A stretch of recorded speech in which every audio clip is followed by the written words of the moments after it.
Hello दोस्तों, आज हम आपको दिखा रहे हैं बेड में हाइड्रोलिक फिटिंग कैसे करते हैं। बेड में पहले कैंची फिट करते हैं। ये कैंची फिट करने का तरीका आपको दिखा रहे हैं।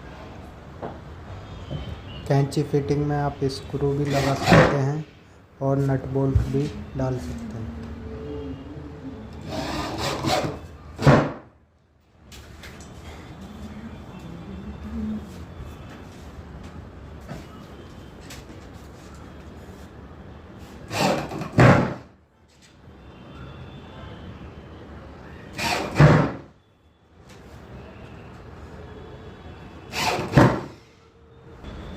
कैंची हमारा पूरा फिटिंग हो गया है। ये देखिए कैंची कैसे काम करता है बगैर पंप के। अभी इसमें पंप नहीं लगाया है।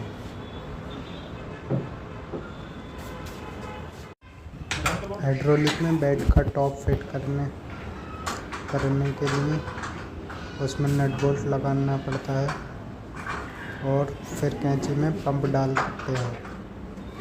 पंपों को अच्छी तरीके से नट बोल्ट के साथ में टाइट करते हैं और कैंची को टॉप में नट बोल्ट की मदद से टाइट।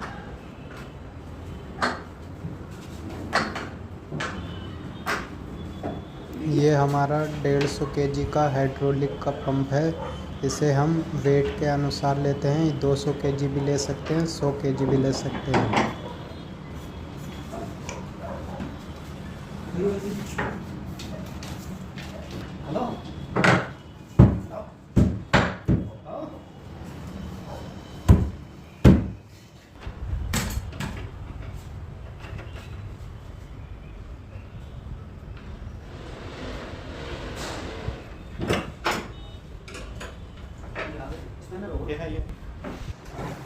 हाइड्रोलिक पूरी तरीके से फिटिंग हो गया है।